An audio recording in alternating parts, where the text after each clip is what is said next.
নমস্কার, চলে এসেছি আর একটি ভিডিও নিয়ে। আজকের ভিডিওটিও আইসিডিএস সম্পর্কিত। এর আগে আইসিডিএসের সম্পর্কিত আমি অনেক ভিডিও আপলোড করেছি। আপনারা আমার চ্যানেলটি ভিজিট করতে পারেন। আশা করি আপনারা উপকৃত হবেন।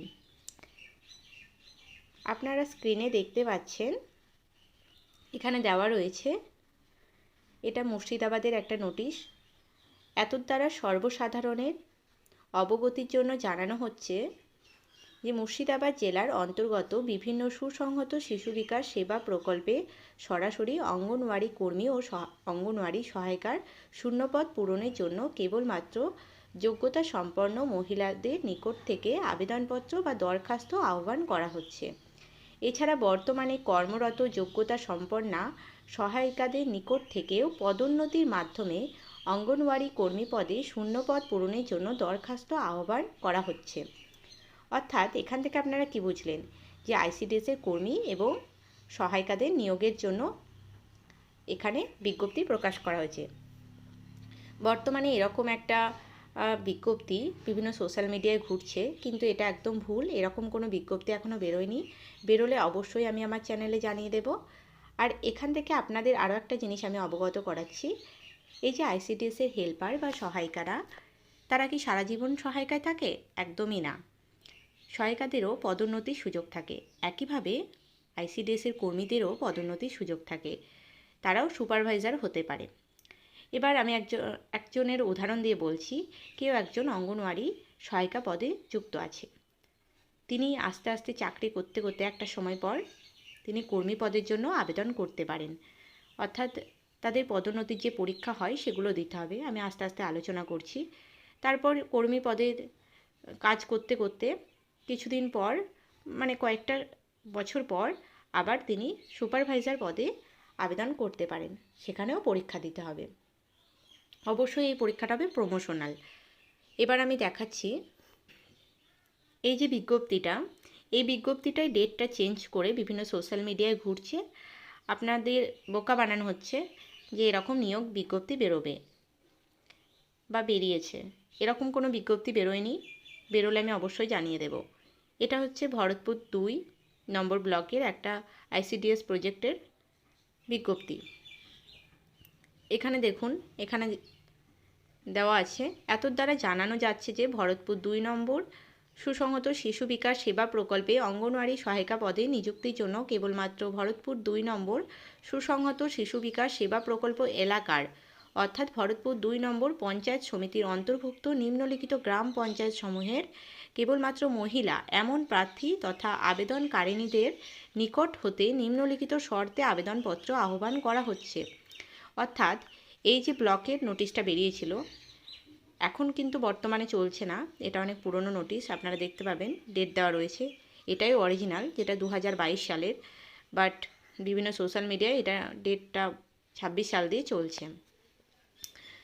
এই যে এখানে দেওয়া রয়েছে ভরতপুর 2 নম্বর ব্লকের সহায়িকা পদের জন্য আবেদনপত্র গ্রহণ করা হচ্ছে। এবার ভরতপুর 2 নম্বর ব্লকের যে গ্রাম পঞ্চায়েতগুলো রয়েছে তার তত্ত্বাবধানে সেই গ্রাম পঞ্চায়েতগুলো এলাকার যে মহিলা প্রার্থী তারা যদি যোগ্যতা সম্পন্ন হন, তারাই আবেদন করতে পারবেন। আর তাদেরই আহ্বান করা হচ্ছে আবেদনপত্র পূরণের জন্য। এই নিয়োগ সম্পূর্ণরূপে স্বেচ্ছাসেবামূলক। এই কাজে নিযুক্ত ব্যক্তি কোনো মতেই সরকারি কর্মী হিসাবে গণ্য হবেন না। কখনোই আপনারা মনে করবেন না আইসিডিএস যে কর্মী বা সহায়িকারা সরকারি কর্মচারী। এই কাজটি পুরোটাই স্বেচ্ছাসেবামূলক। অঙ্গনওয়াড়ি সহায়িকাদের সরকার অনুমোদিত হারে প্রতি মাসে সাম্মানিক ভাতা সহ অতিরিক্ত ভাতা প্রদান করা হবে। আর অঙ্গনওয়াড়ি কর্মীরা বা সহায়িকারা স্যালারি পান না। ওনাদের যে স্যালারি মেসেজ আসে, সেই মেসেজটা লেখা থাকে অঙ্গনওয়াড়ি সার্ভিসের জন্য দেওয়া হয়, কিন্তু এটা হচ্ছে একটা সাম্মানিক ভাতা।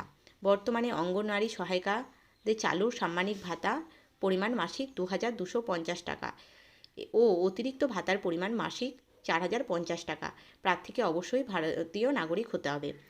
বর্তমানে যে অঙ্গনওয়াড়ি সহায়িকা, এটা সহায়িকাদের যে স্যালারি সেটা দেওয়া রয়েছে। এই যে আইসিডিএসের স্যালারিটা দেওয়া হয় কেন্দ্রীয় সরকারের থেকে এবং রাজ্য সরকারের থেকে, দুজনের যৌথ উদ্যোগে এই প্রকল্পটা চলছে এবং দুজনের যৌথ উদ্যোগ থেকে এই ফান্ড দেওয়া হয়, সেই ফান্ড থেকে টাকাটা আসে।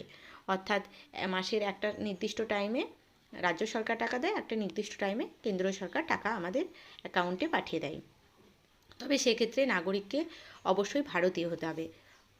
এবার বলি, এখানে দেখুন গ্রাম পঞ্চায়েত সালার, সালু, তালিবপুর, শিমুলিয়া, মালিহাটি, টিয়াবা, বৈদ্যপুর আর কাকগ্রাম, এই কটা গ্রাম পঞ্চায়েত রয়েছে। আর প্রত্যেকটা যে পদ গ্রাম পঞ্চায়েতের এবং তপশিলি জাতি, উপজাতি, সাধারণ, ওবিসি এ বির জন্য কতগুলো এবং শারীরিক প্রতিবন্ধীদের জন্য কতগুলো পদ রয়েছে সেটা এখানে প্রকাশ করা হয়েছে। এবার এখানে কিছু নির্দেশাবলী দেওয়া রয়েছে, আমি সেগুলো আপনাদেরকে দেখাচ্ছি। পুরো আপনারা ডিটেলস দেখে নেবেন। পুরোটা বলতে গেলে ভিডিওটি অনেকটা বড় হয়ে যাবে, আর এই ভিডিওটির থেকে আপনারা অবশ্যই উপকৃত হবেন আমি আশা করছি। কারণ ভবিষ্যতেও যদি এরকম নিয়োগ হয়, রিসেন্টলি নিয়োগ হবে এরকম, সেক্ষেত্রে আপনারা আগে থেকে আপনারা যোগ্যতাটা দেখে নিতে পারবেন। এখানে দেখুন,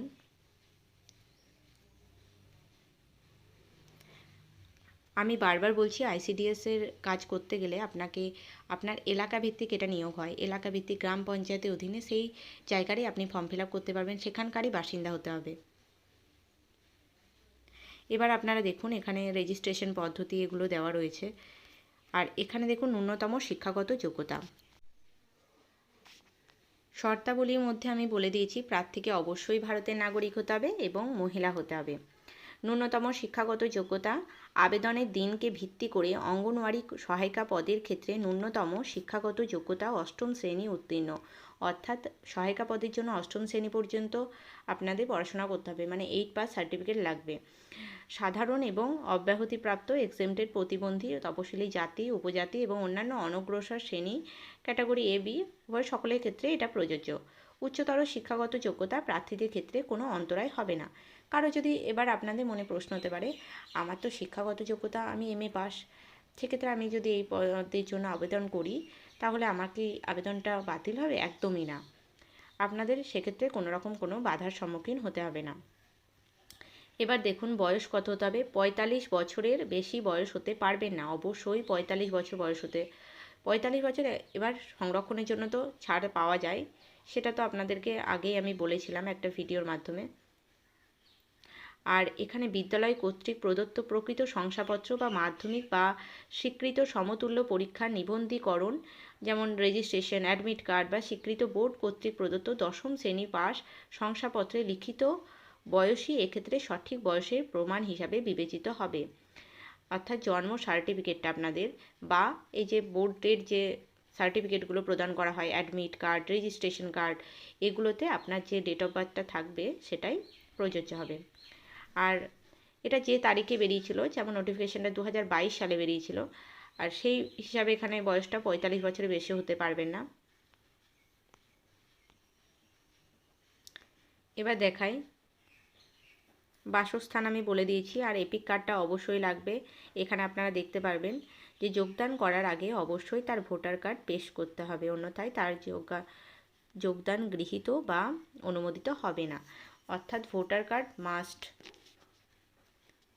এবার দেখুন স্থায়ী বাসস্থান সংক্রান্ত প্রমাণপত্র হিসাবে প্রার্থীর ভোটার কার্ড বিবেচনা করা হবে। যদি কোনো প্রার্থীর ভোটার কার্ড বা এপিক না থাকে তাহলে সেই প্রার্থী স্থায়ী বাসিন্দা হওয়ার প্রমাণপত্র হিসাবে প্রার্থীকে দেওয়া সংশ্লিষ্ট লোকসভার সদস্য, জেলার সভাধিপতি, সংশ্লিষ্ট এলাকার বিধায়ক, জেলা শাসক, অতিরিক্ত জেলা শাসক, সংশ্লিষ্ট মহকুমা শাসক, সংশ্লিষ্ট পঞ্চায়েত সমিতির সভাপতি, সংশ্লিষ্ট সমষ্টি উন্নয়ন আধিকারিক এবং গ্রাম পঞ্চায়েতের প্রধান, পৌরসভার চেয়ারম্যান, পৌরসভার কাউন্সিলর কর্তৃক প্রদত্ত সচিত্র শংসাপত্র বিবেচিত হবে।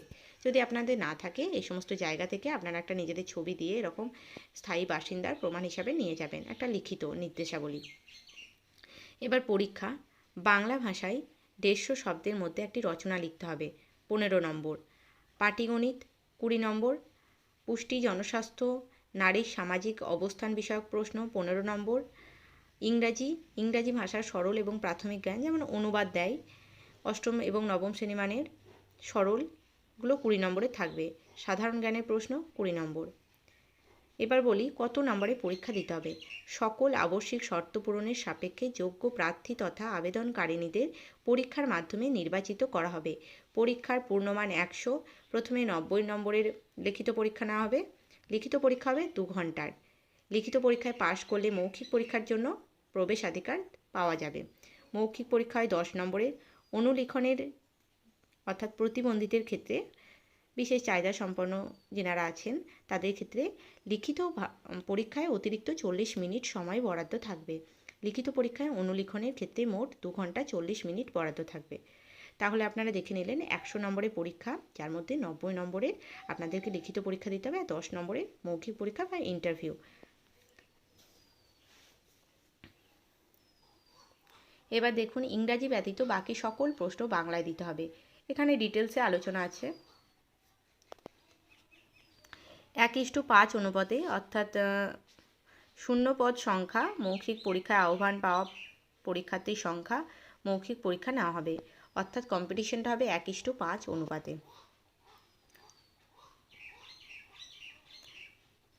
এখানে দেখুন 65 বছর বয়স পর্যন্ত আপনারা এই কাজটা করতে পারবেন।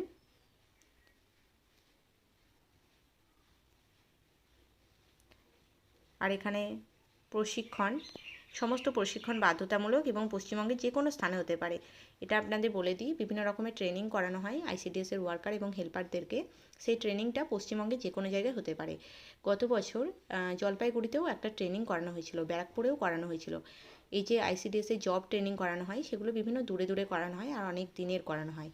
90 দিনের হতে পারে বা 1 মাস, কখনো কখনো 15 দিন। আপনাদের সেরকম প্রিপারেশন নিয়ে রাখতে হবে। আর ট্রেনিংয়ের সময় কোনো অসুবিধা হয় না, ওখানে থাকার খাওয়ার সমস্ত ব্যবস্থা থাকে। আর যাদের ছোট বাচ্চা থাকে সেই সমস্ত কর্মী বা সহায়িকা দিদিরা মনে করলে ট্রেনিংটা পরবর্তীকালেও করতে পারেন। এমন কোনো বাধ্যবাধকতা নেই আজকের মধ্যেই ট্রেনিং করতে হবে। আপনারা আপনাদের অসুবিধার কারণ জানিয়ে অফিসে একটা দরখাস্ত দিতে পারেন। সেক্ষেত্রে আপনাদেরকে ট্রেনিংয়ে না গেলেও হবে, কিন্তু ভবিষ্যতে আপনাদেরকে ট্রেনিংটা করে রাখতে হবে। কারণ এই ট্রেনিংটা করে থাকলে অনেক সুযোগ সুবিধা পাওয়া যায়। আগের দিন আমি একটা আরপিএলের ট্রেনিংয়ের ভিডিও দিয়েছিলাম। সেই ট্রেনিংয়ের জন্য আমাকে একজন কমেন্ট করা হয়েছিল। সেই কমেন্টে একজন দিদিভাই আমাকে বলেছিলেন যে এই ট্রেনিংটা কি করতেই হবে, বাধ্যতামূলক? এবার এই ট্রেনিংটা বাধ্যতামূলক নয়। আপনারা উৎকর্ষ বাংলা থেকে এই ট্রেনিংটা করানো হচ্ছে, অবশ্যই ট্রেনিংটা করে নেবেন। কারণ ট্রেনিংটা করা হচ্ছে আমাদের ভবিষ্যতে এই পদে স্থায়ীকরণ করাতে পারে বা বিভিন্ন রকম আরও বিজ্ঞপ্তি আসতে পারে, তার জন্য বলছি করে নেবেন। এবার আপনার যদি সাময়িক অসুবিধা হয় সেক্ষেত্রে আপনি সাময়িক করলেন না, কিন্তু ভবিষ্যতে করে নেবেন। ট্রেনিং তো ভালোর জন্য, ট্রেনিং হচ্ছে প্রশিক্ষণ, অবশ্যই এটা করে নেবেন। আর এরকম কোনো বাধ্যবাধকতা নেই যে ট্রেনিংটা করতেই হবে, আপনি চাইলে করতেও পারেন, নাও করতে পারেন। আমি অফিস থেকে খোঁজ নিয়েছি, এরকম কয়েকজন ফর্ম ফিল আপ করে জমা দেননি, অর্থাৎ ওনারা পরে ট্রেনিং করবেন। যারা একটু আগে জয়েন করেছেন বা অনেক দিন কর্মরত রয়েছেন যেনারা, ওনারা ইচ্ছা করলে এই যে ট্রেনিংটা পরবর্তী সময়ে করতে পারেন, কোনো অসুবিধা নেই। এখানে লিখিত পরীক্ষার টাইমও দেওয়া রয়েছে, কখন পরীক্ষা হয়েছিল সেই টাইমে। এটা আমাদের সময়ের একটা নোটিশ।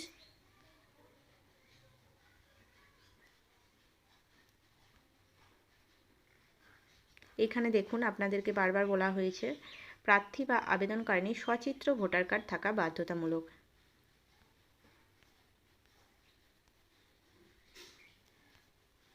যে ছবিটা আপনারা ফর্ম ফিল আপের সময় দিয়েছিলেন সেই ছবিটা আপনারা পরীক্ষার হলে নিয়ে যাবেন। এখানে দেওয়া রয়েছে কি কি নিয়ে যেতে হবে। আর এখানে দেখুন কোনো ভুল বা অসঙ্গত তথ্য দিলে বা উপরোক্ত কোনো আবশ্যিক শর্ত লঙ্ঘন করলে আবেদনপত্র বাতিল বলে গণ্য করা হবে এবং এ বিষয়ে কোনো কারণ দর্শানো হবে না। এখানে আরও কিছু নির্দেশাবলী দেওয়া রয়েছে, আপনারা একটু দেখে নেবেন।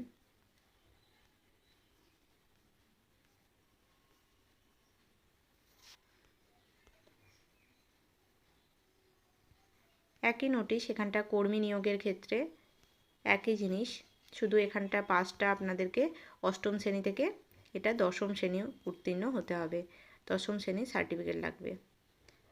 এইখানে দেখুন আপনাদের অঙ্গনওয়াড়ি কর্মী পদের ক্ষেত্রে প্রার্থীকে যে কোনো স্বীকৃত বোর্ড থেকে মাধ্যমিক বা সমতুল্য পরীক্ষায় পাশ করতে হবে। আর সব একই, 45 বছর বয়সের, লিখিত পরীক্ষা একই।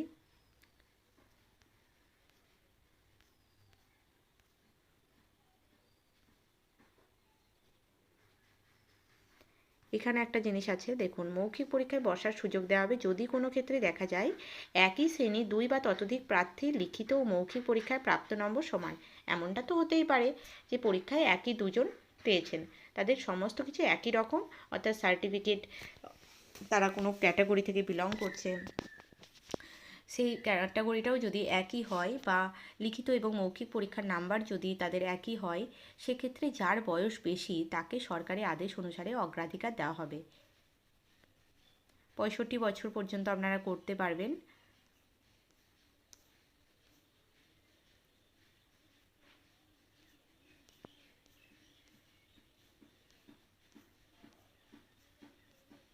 এরপর একদম নিচের দিকে আসি, দেখুন এখানে কি বলা রয়েছে। এখানে দেখুন, অঙ্গনওয়াড়ি সহায়িকা পদ থেকে অঙ্গনওয়াড়ি কর্মী পদে পদোন্নতির জন্য কেবলমাত্র উক্ত সুসংহত শিশু বিকাশ সেবা প্রকল্পে যে সকল অঙ্গনওয়াড়ি সহায়িকা ন্যূনতম 5 বছর নিরবচ্ছিন্নভাবে উক্ত পদে কর্মরত, তাদের নিকট হতে নিম্নলিখিত শর্তে আবেদনপত্র আহ্বান করা হচ্ছে। এটা কিন্তু বর্তমানে হচ্ছে না, এটি 2022 সালের নোটিশ। আপনারা জাস্ট এর ফরম্যাটটা জেনে নিন, কি কি করতে হয়, সেই মতো প্রিপারেশন নিতে থাকুন। এই নিযুক্তি সম্পূর্ণরূপে স্বেচ্ছাসেবামূলক। এই কাজে নিযুক্তি কর্মী কোনো মতেই সরকারি কর্মী পদে গণ্য হবে না। অঙ্গনওয়াড়ি কর্মীদের সরকার অনুমোদিত হারে প্রতি মাসে সাম্মানিক ভাতা সহ অতিরিক্ত ভাতা প্রদান করা হবে। বর্তমানে এখন তো সাম্মানিকটা বেড়েছে, এখানে 2022 সালের হিসাবে এটা দেওয়া রয়েছে, তারপরেও কিছুটা বেড়েছে 2024 সালে, তারপরে বর্তমানে এখন তো 5,000 টাকা অতিরিক্ত বৃদ্ধি করা হয়েছে। এখানে শূন্যপদ দেওয়া রয়েছে কতগুলো, এবং শিক্ষাগত যোগ্যতাটা আপনারা দেখে নিন।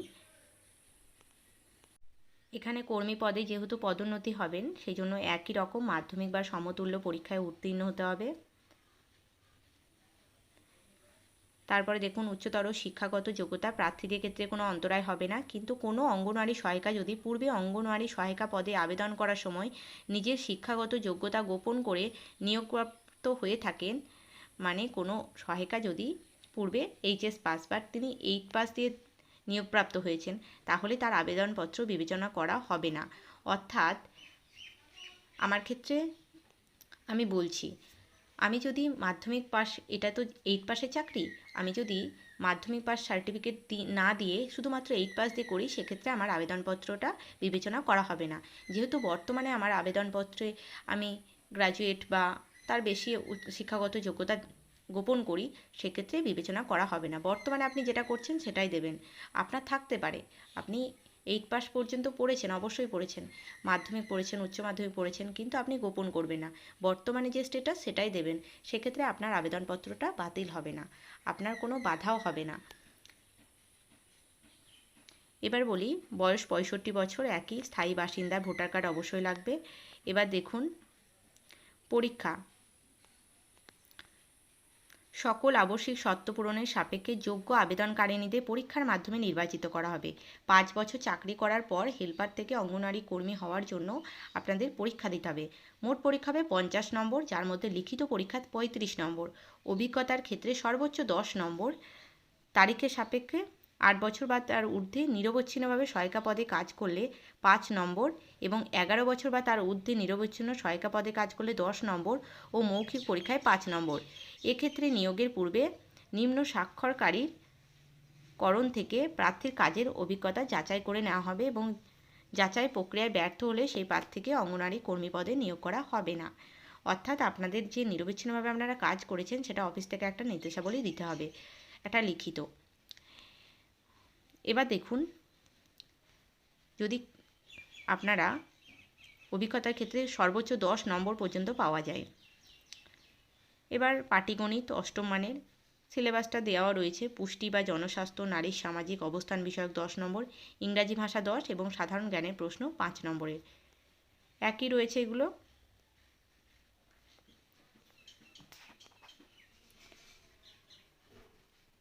এখানে আরও কিছু নির্দেশাবলী দেওয়া রয়েছে, আপনারা যদি পুরোটা ডিটেলসে জানতে চান আমি এই পিডিএফটা আপনাদের দিয়ে দেব, আপনারা সেখান থেকে দেখে নেবেন।